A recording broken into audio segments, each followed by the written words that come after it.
Thanks. Hi, guys. Yeah, so I'm Rakesh. I'm the co-founder and CTO at TraceSensa. And TraceSensa is focused on game distribution, cross-platform, cross-device, cross-market. So naturally, we're very interested in Android and India, even separately. And then together, of course, it's like deeply important for us to figure it out. And that's sort of what got me started on this mission of figuring out what's actually going on behind this rise of Android. There's lots of interesting data that's been coming out in the last 12 months. So I tried to compile it all together, and some of the things I found out were a little surprising, and some things I still don't know. But hopefully, interacting with everyone here, will get a little further.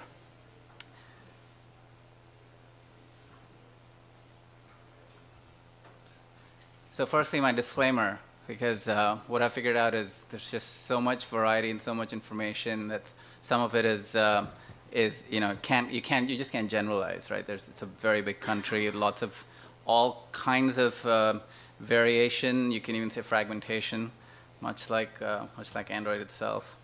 But indeed, it's a country that's 1.24 billion, which makes it the second largest country in the world, and probably going to be the largest. Some other macro sort of stats, it's the fourth largest economy.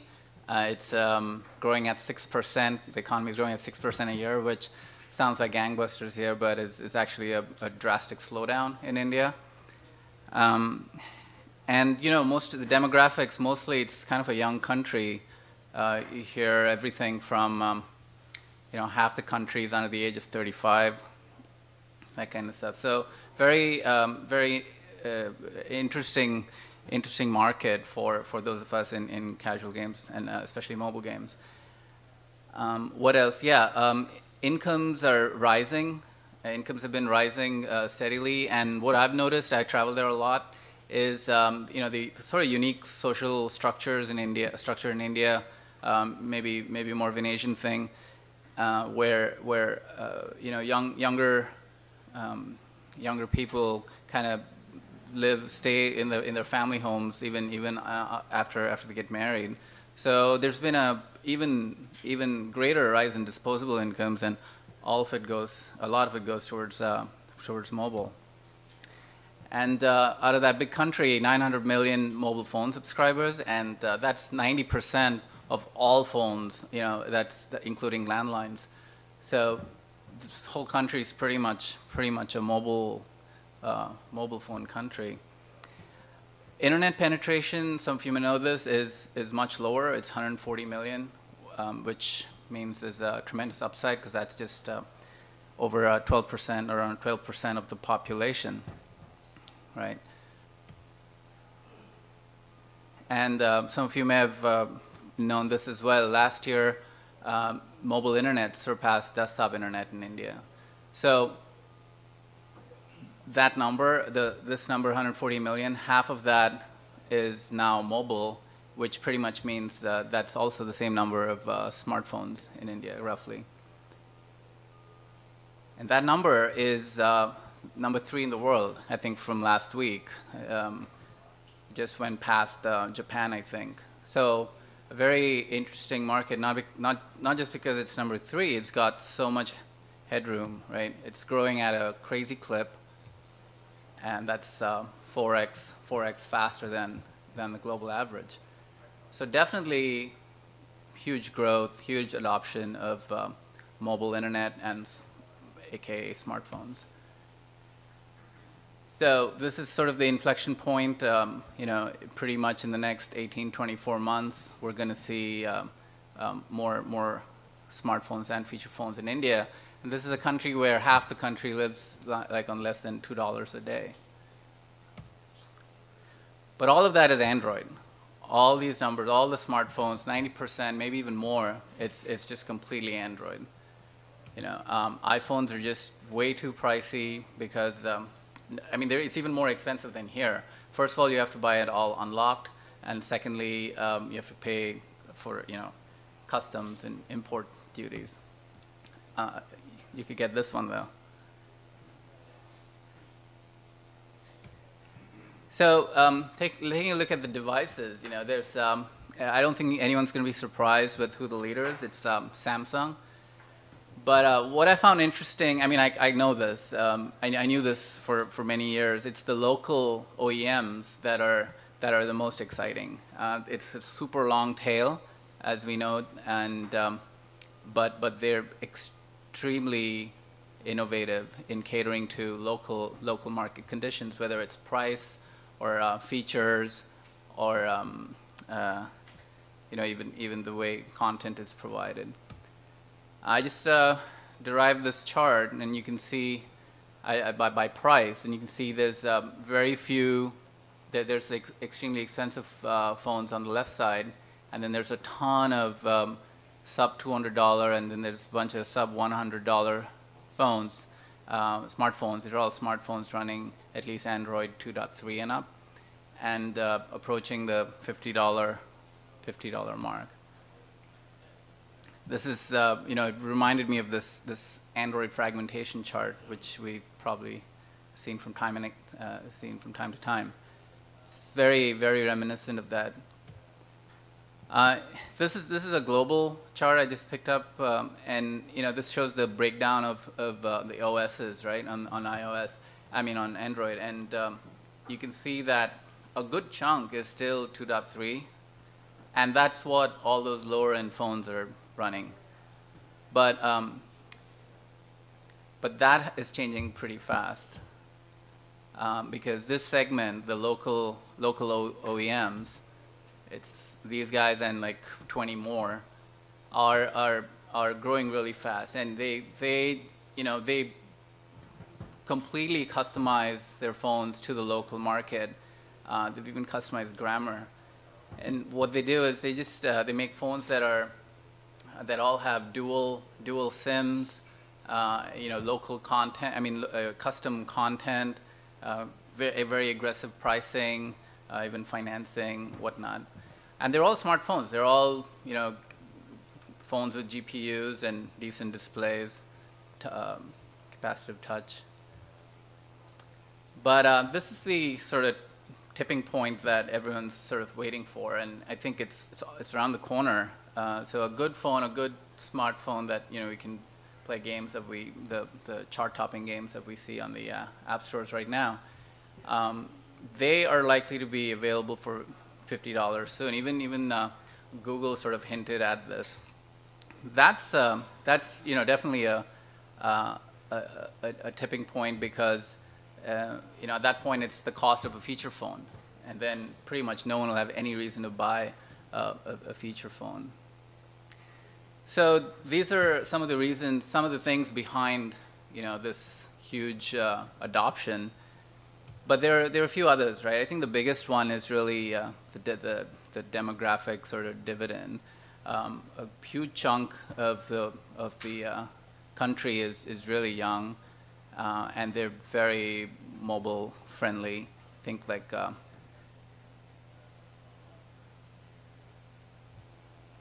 half of all mobile users are between the ages of 18 and 24.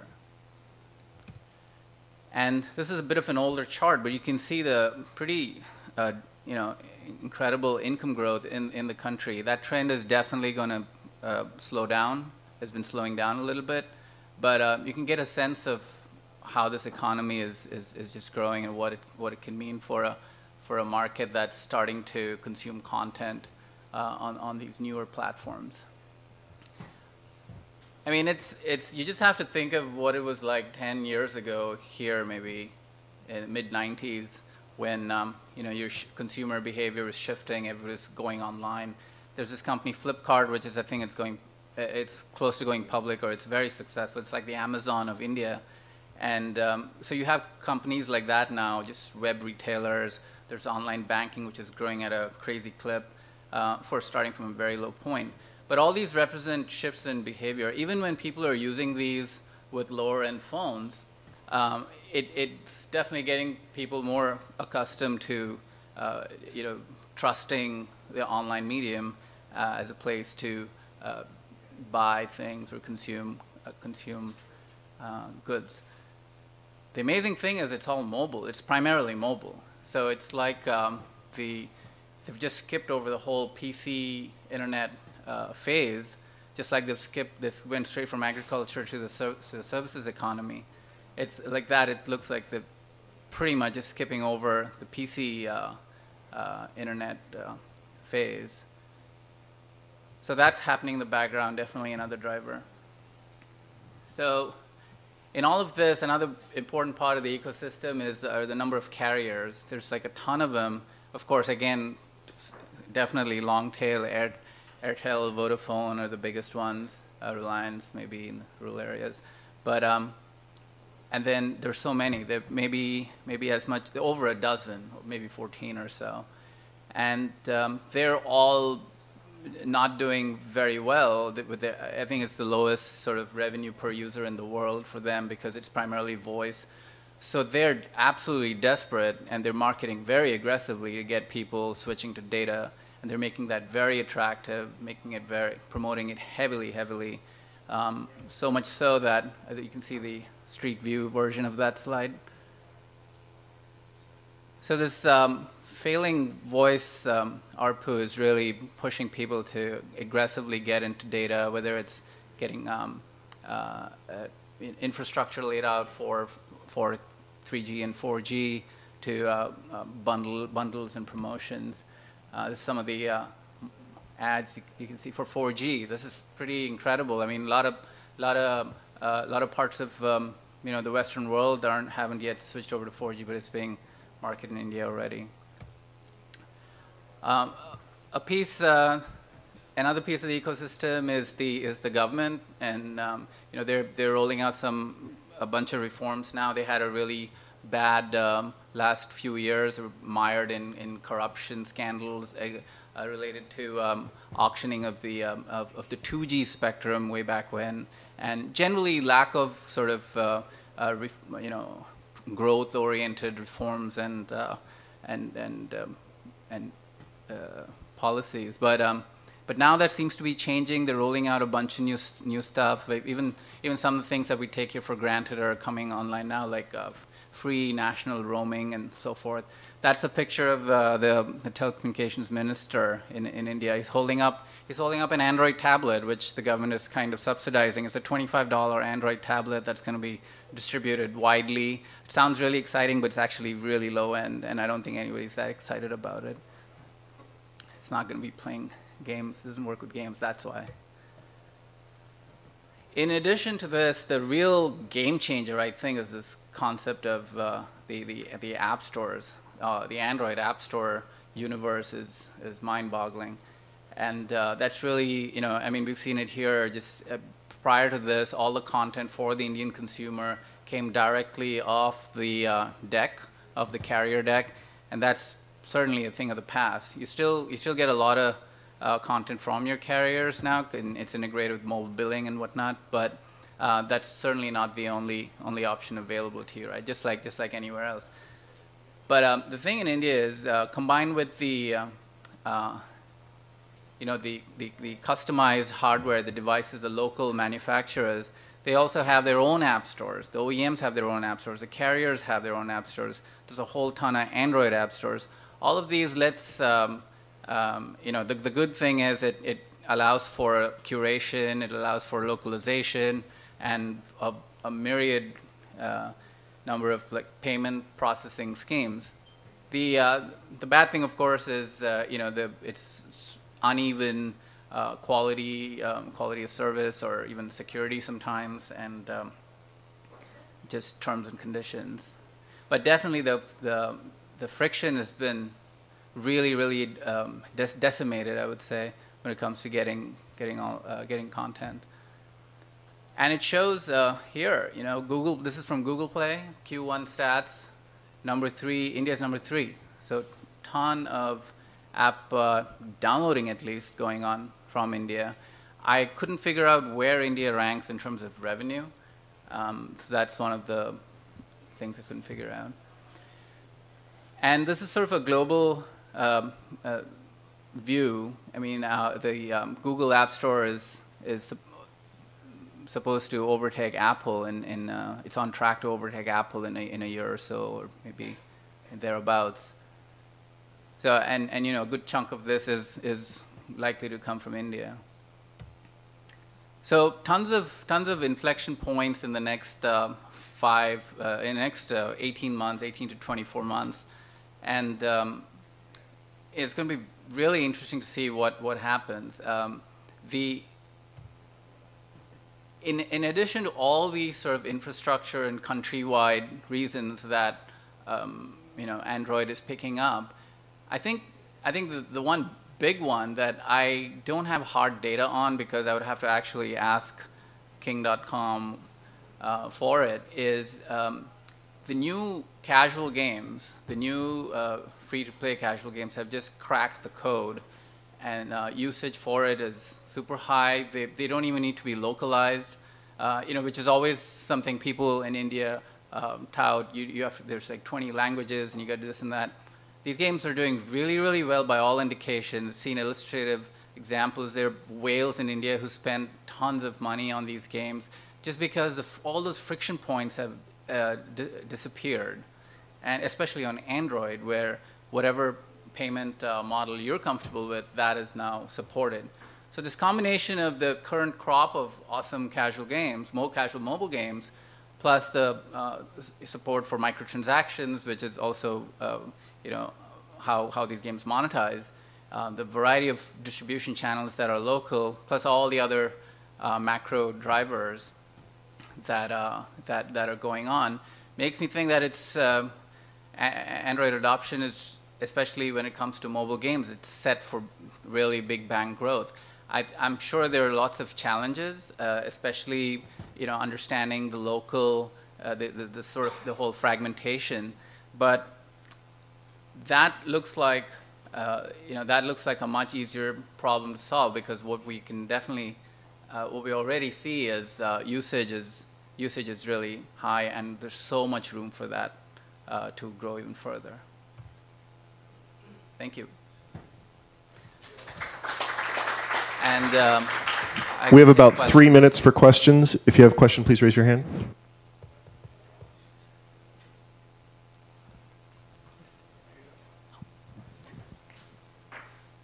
I wanted to ask you if you have any examples of the games that are really successful in India on Android. Yeah, so in my research, the reason I didn't put a few of the slides here is because I didn't have exact numbers, but very indicative are essentially the games that are doing well internationally, globally in the Western market, not necessarily Asia, are the ones that are getting lots of play, lots of usage in India as well. So can we assume Candy Crush is there? Yeah. Okay. Candy Crush. The top 5 games probably on the App Store. Yeah, yeah. You know, notable is, you know, the Supercell games are not, because they're not Android, yeah. but the other ones are. Yeah. Are you seeing any games being localized for any specific language? No, that was the surprising thing, and I guess no one even needs that. I mean, generally in India, sort of the thinking is, you know, the games that do well are Bollywood and cricket, but I think that was when local people were producing it, and it was consumed through the carriers. It was that old model. Now I think the Indian consumer is a global consumer.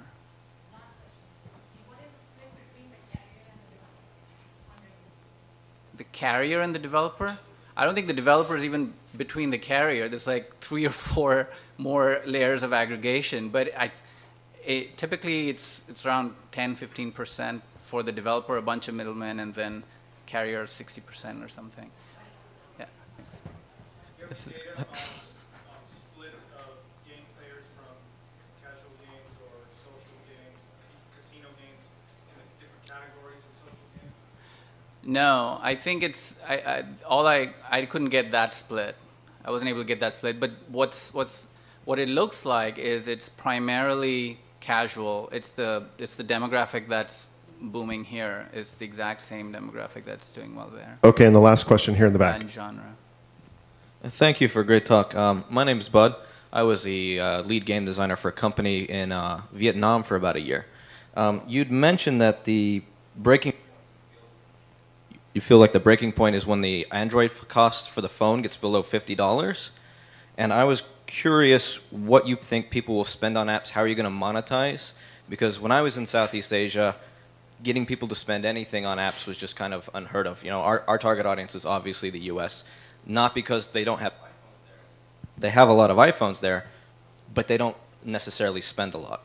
So what are your recommendations? I don't have any recommendations, but I can just say from what I'm observing is a little counter to what I was expecting. Clearly, my hypothesis is that if you take away the friction, which is different, based on different markets, then people will pay. That's what it appears. Rakesh, thank you. Thank you, everybody. We're going to have a 5-minute break.